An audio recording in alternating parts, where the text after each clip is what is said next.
Welcome back to the TMDSAS podcast, where we'll explore the TMDSAS application in greater detail by connecting you, the applicant, with the admissions experts who are ready to help.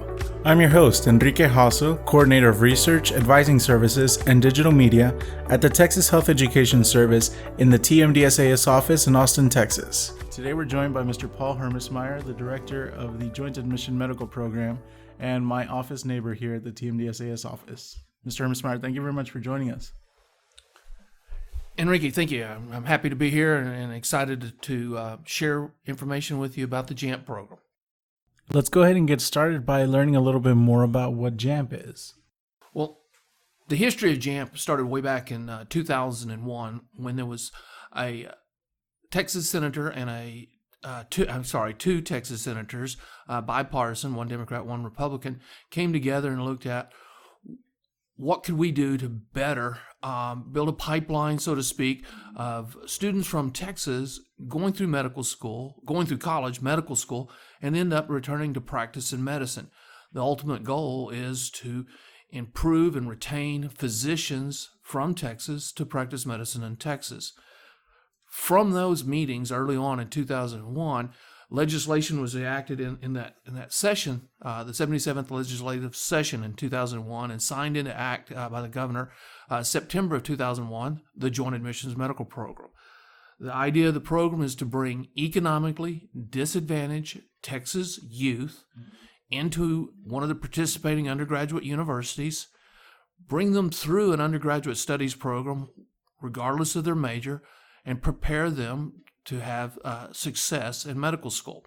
Ultimately, the goal is guaranteed of admission into Texas medical school. It's so competitive to get into medical school, so it helps give the students a leg up in moving down through that path.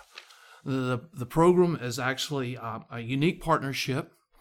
It's funded through the Texas Higher Education Coordinating Board with funds set by the state appropriations. It's a collaboration of currently Texas 9 public and private medical schools and 60 plus public, private, independent universities in the state of Texas. Oh, wow. There's a tremendous number of people involved to make this happen, and we feel very good about what we've been able to accomplish so far. And the medical schools actually make up a governing body that decides the direction of JAMP. Is that correct? Correct. What you're referring to is what we call the JAMP Council, or other people might think of the board of directors for an organization. It's referred to by legislation as the JAMP Council. Each participating medical school has someone appointed by the institution's president. This person must be not only an administrator, but must also be a faculty member and serve on the admissions committee of the medical schools. We've actually been fortunate enough to have several council members be a part of this podcast. We've had Dr. Julianne Calloway, Dr. Jeff Raybeck, Dr. Felix Morales have all been a part of the podcast and are currently serving on the JAMP Council. Well, knowing where JAMP came from, could you tell us a little bit more about how the mission of the program actually comes into play when you're selecting students to be admitted? As I said, in the mission, and I addressed a little bit in the history of that the uniqueness and the design of the collaboration of JAMP is to support economically disadvantaged students from Texas. By doing so, we're bringing together students from all walks of the state of Texas.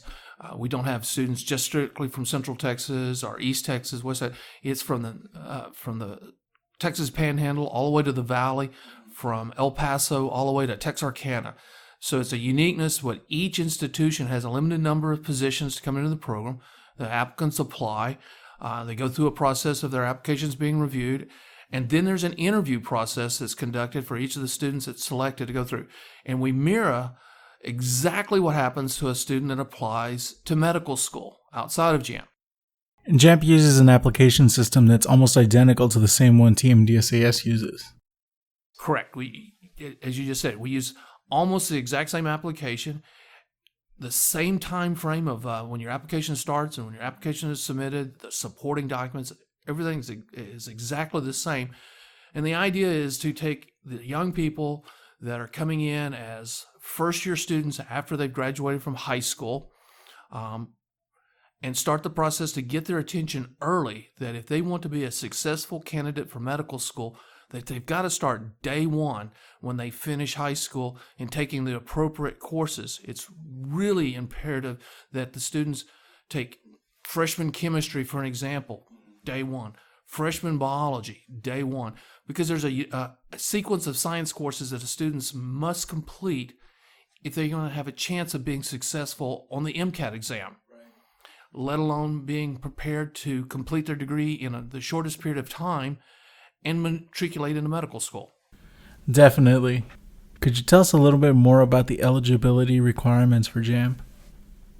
Yes, on the eligibility requirements, we're looking for students that have done very well in high school, taken the most rigorous class plans that they could take while they're in high school, strong SAT, ACT score. On our website, we talk about you must meet the minimum or the average. It's basically the average of what your test group or your cohort in high school for matriculation into college.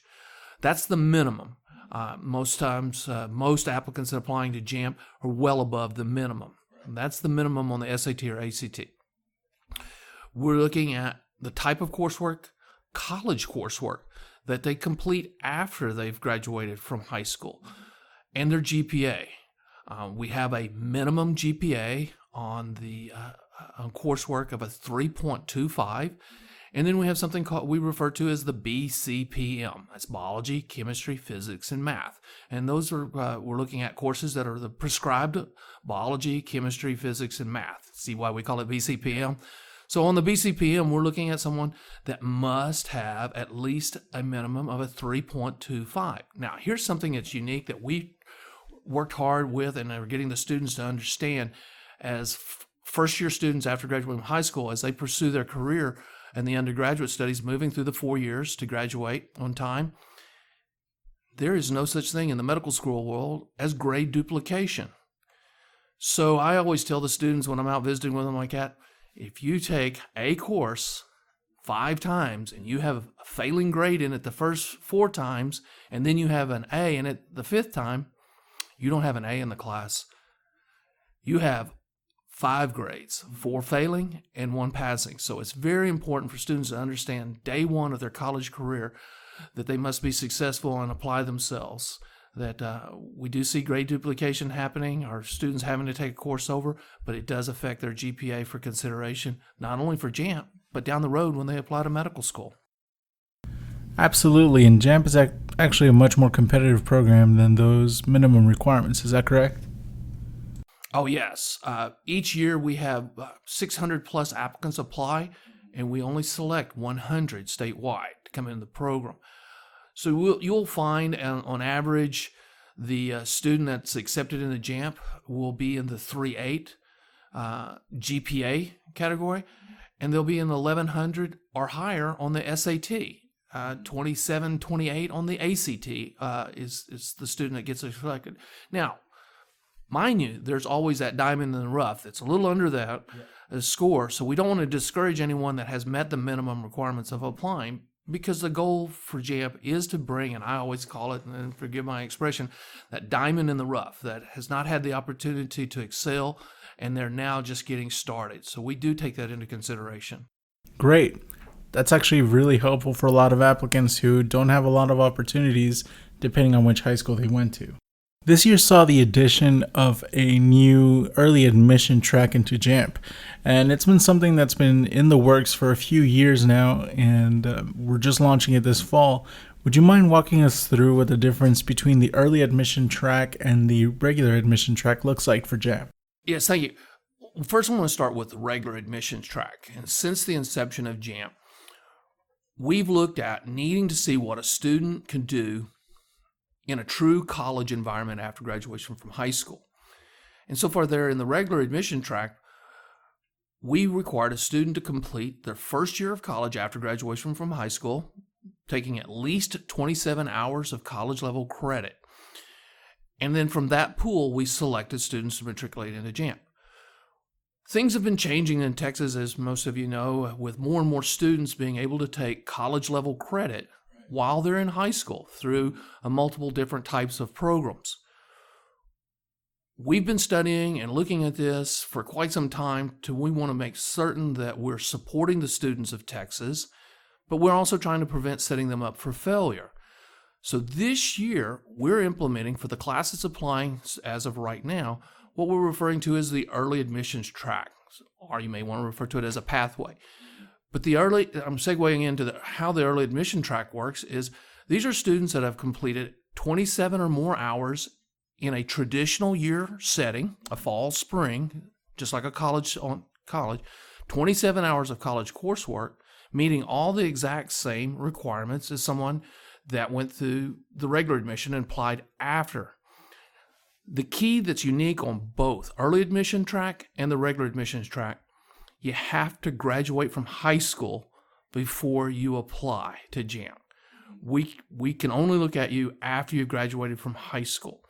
So a student that is going in the early admission track, let's say they graduate June of 2017, they have 27 or more hours of college credit, taking the appropriate courses, and I'll touch on that in just a minute, taking the appropriate courses, have the GPA, well, they can apply this year. Same goes for a student that comes out of high school, that, again, same scenario on the regular admissions track. They graduated June 2017, but they're not so certain about their grades on those hours, those college courses they earned while they were in high school. They still can complete 1 year of college after graduation from high school and apply. So there's two times or two levels where a student can enter. It's a little difficult to share on that, Kat. Sometimes you need to have the documents in front of you and look at. But we now have where a recent high school graduate can apply under the early plan, or a student can complete a year of college after graduation of the plan. Now, here's what's key about the uniqueness of the courses. Everybody must have had Chemistry 1 and Chemistry 2 in that first year, with no grades less than a C. One of the reasons why we really need the students to realize how important it is to start, and we're just using chemistry as an example of taking the appropriate courses from day one of getting their college career going, is because there's a sequence of courses that a student must complete to be a viable candidate for medical school. Backing up just a little bit, being a strong, viable student in preparing and taking the MCAT. So there is a very unique pattern. That's probably not the best way of phrasing it, but a sequence of courses, whether it's chemistry, biology, and etc. But we're just using chemistry as the first because that's where we see where the students struggle the most, because if they don't have a strong Chemistry 1, Chemistry 2, then organic chemistry gets them every time. Absolutely. And I just want to clarify one thing real quick. The 27-hour requirement is only for dual credit hours. It's not for AP credit hours. Is that correct? What was on the 27 hours that you alluded to on dual credit or the early college admissions programs that are conducted while the student is still in high school, right? Their traditional junior and senior year of high school. If a student is taking the dual credit and they do a College Board AP course, we'll look at 24 hours and 3 hours of AP credit as a part of that 27. That's the same as if you graduated, then did a year of college after graduation from high school. If there's AP credit, then we will look at 24 hours of traditional classroom environment and 3 hours of AP. Now, I want to make certain I'm clear on this. We're not saying that if you have 12 hours of AP credit awarded by your university, that we're only going to recognize 3 hours towards it. Now, that's between you and your university, the student and the university, on their degree plan. We're just saying 3 hours towards meeting the minimum requirements to be considered for JAMP. And that's for both admissions pathways. Yes, that is correct. That is both tracks, the early admission track and the regular admissions track. Okay, great. Well, now that we know how to get into JAMP, would you mind telling us a little bit more about what the benefits of the program are?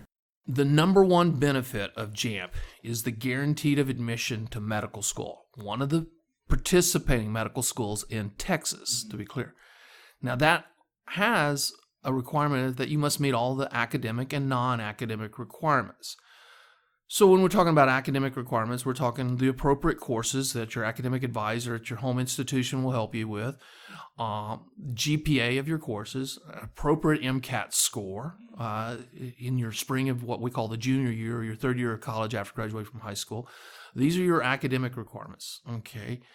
Then we get into the non-academic requirements, and that has to do with interviewing. But it also has to do with, we have, as I say, and you're asking about benefits, a part of the program that JAMP provides to students is these incredible summer internships at a medical school.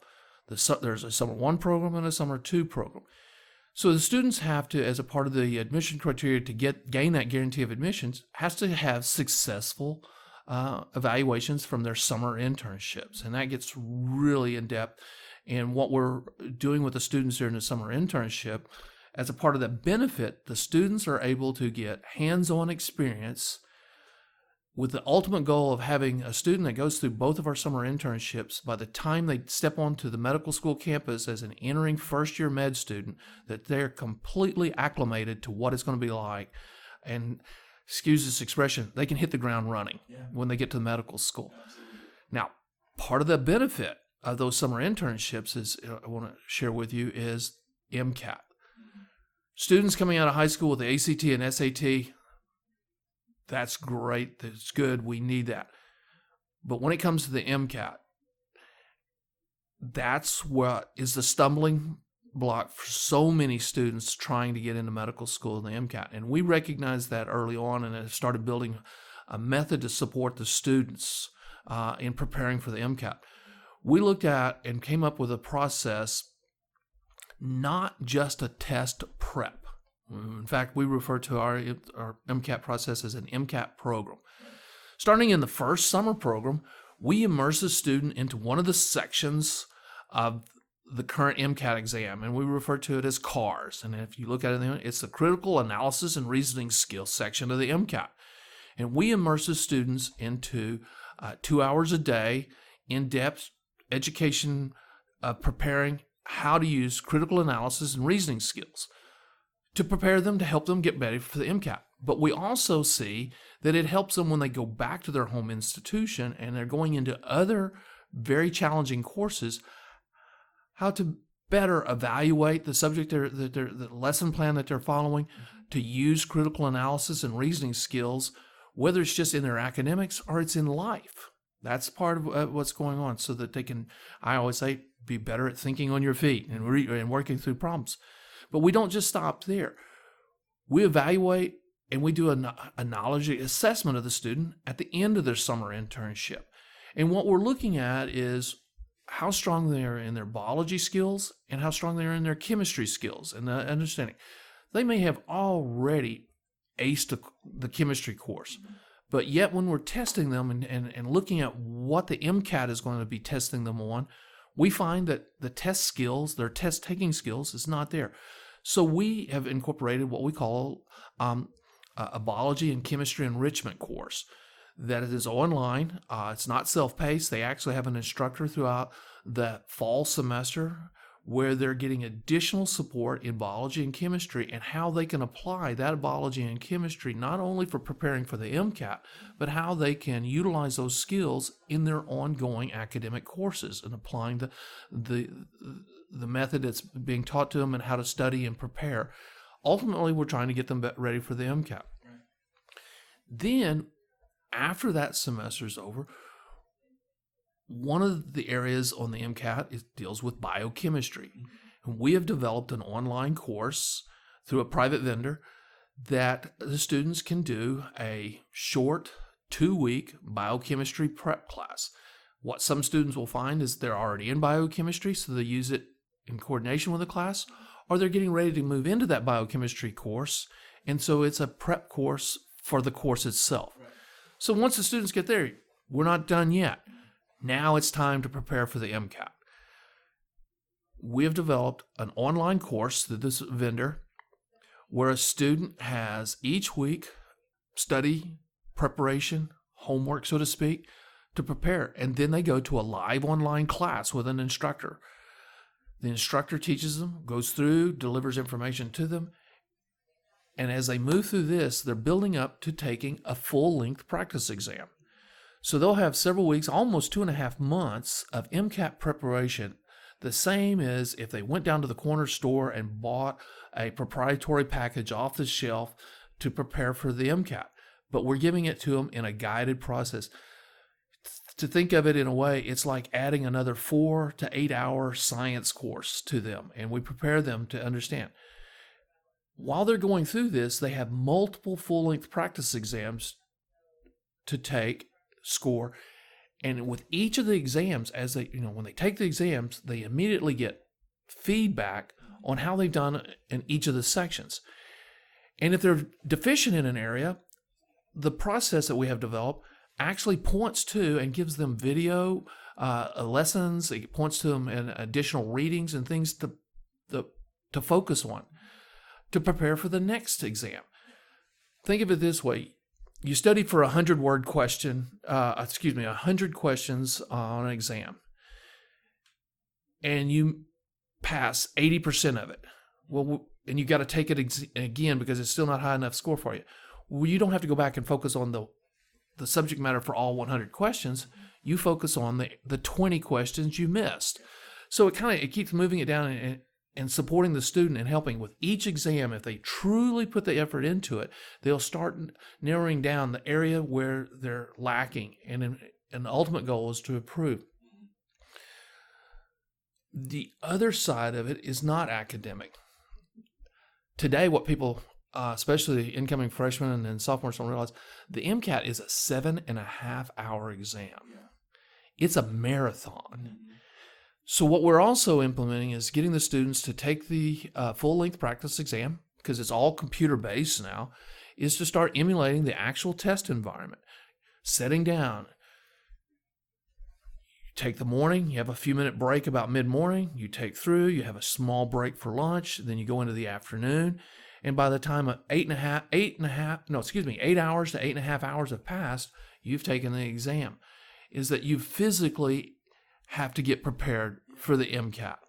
All of this support is very helpful for the typical JAMP applicant, especially the test prep services that are provided through JAMP, because those test prep services can actually cost quite a bit of money, and you can't really take the test without being prepared for it. In addition to that, having the preparation for the test prep that actually helps students in their classes, that's really an invaluable service that JAMP provides. Oh, yes. Remember, that was part of the goal of this economically disadvantaged youth, and the proprietary packages that someone purchases off the shelf can be $3,000, $4,000, $5,000. We're providing to them, but we're holding these students accountable. There is no free ride, no free lunch in this aspect. They're held accountable to do their part. If we're providing them the resources to get there, well, they still have to do their job. Do you happen to have any additional advice for applicants to JAMP this cycle? Take the application serious. Read through the application. You'll find that the questions look simple. You can answer many of the questions in the application is a short answer narrative. Yeah. We're looking at your writing. We're looking at your thoughts. Just telling us you want to go to medical school is one thing. Just telling us that you want to be a physician to help, well, that's great too. But we want to know you, and the way we get to know you is what you put into the application. It takes time. That's why we have basically from the 1st of May to the end of September for a student to work on their application and submit. A student that puts the time and energy into it will have I think a very successful application.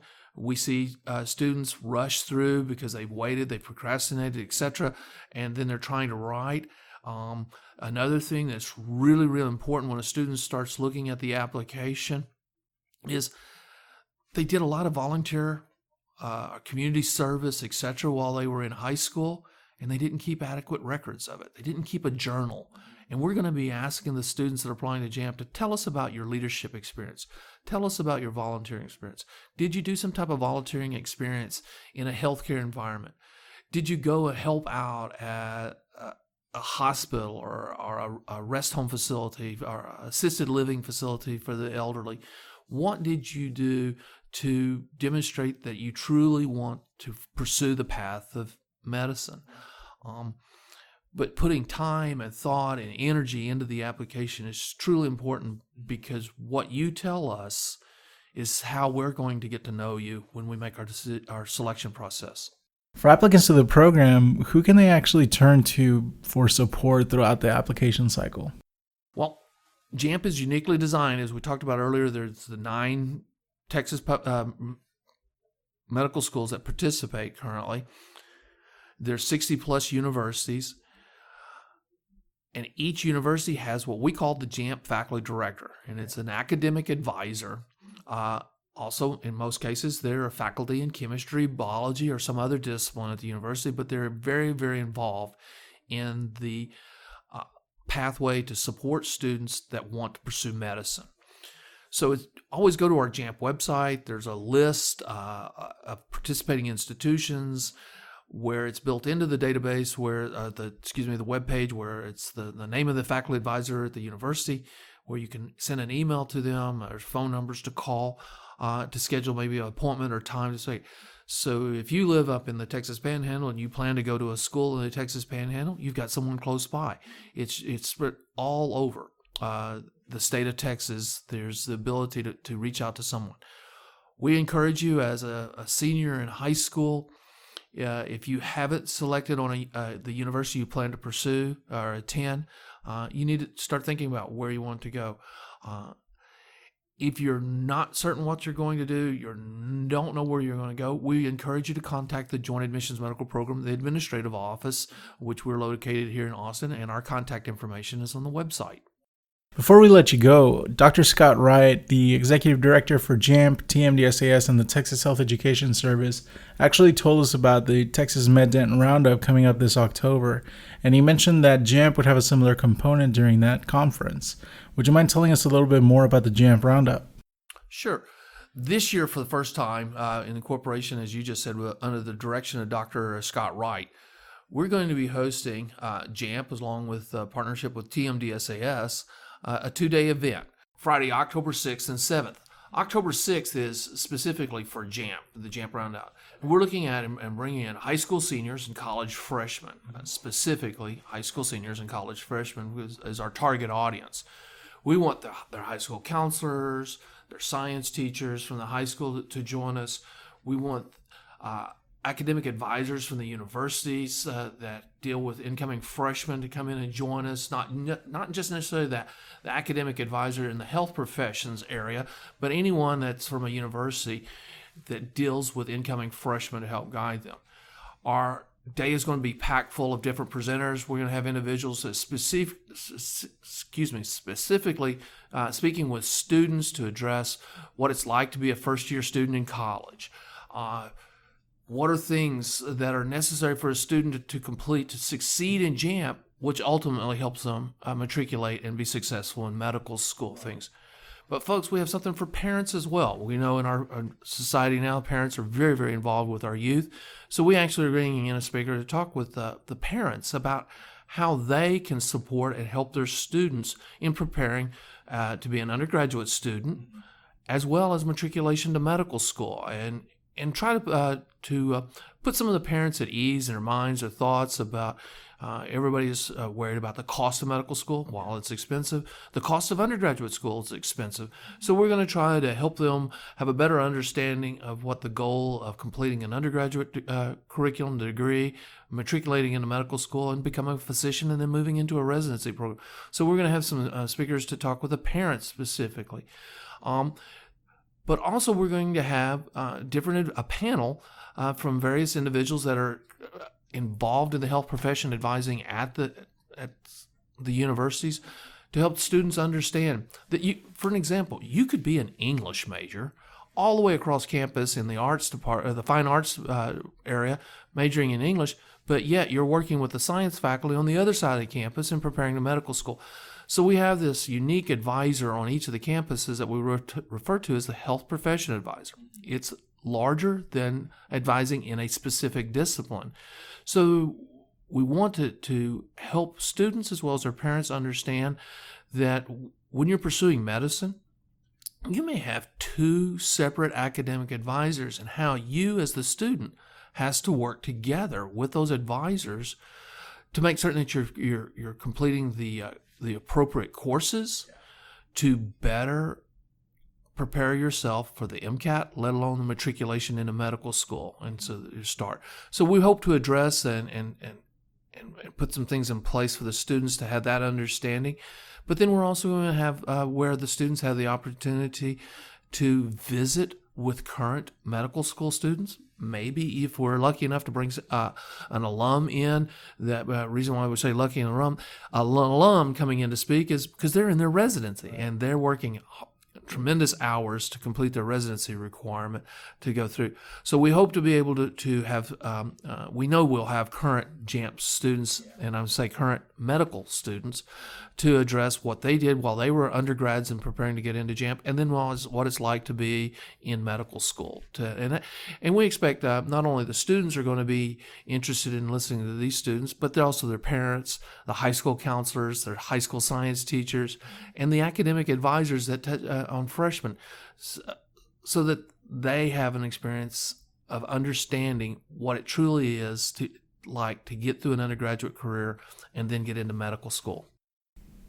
Thank you very much for that. And anybody who's interested in registering for the event, you can go to the JAMP website at texasjamp.org and click on the JAMP Roundup link at the bottom of the page. That'll take you straight to the registration where you can register for both the Texas MedDent Roundup and the JAMP Roundup. The JAMP Roundup is on Friday, October 6th, and the Texas MedDent Roundup is on Saturday, October 7th. Mr. Hermesmeyer, thank you very much for taking the time to speak to our applicants today. Well, I appreciate the opportunity to share with you. I just, in closing, I want to say is it's a monumental task to prepare for medical school, let alone going to medical school, and we're here to help. So don't hesitate to use our website, learn more about JAMP, and ultimately, if you need to talk with someone one-on-one, don't hesitate to call us here at the JAMP administrative offices. And if we can't answer your specific question, we will do our best to connect you with someone at one of the universities and or the medical schools to support and answer your questions. We're here to help. Make sure you subscribe to our podcast on iTunes, Google Play, or wherever you listen to podcasts to stay up to date with us. Follow us on Facebook at facebook.com/TMDSAS and at Twitter at TMDSAS and at TMDSAS Support. On behalf of TMDSAS, we want to wish all our applicants for the 2018 cycle all the best of luck. Thank you very much for listening. We'll talk to you later.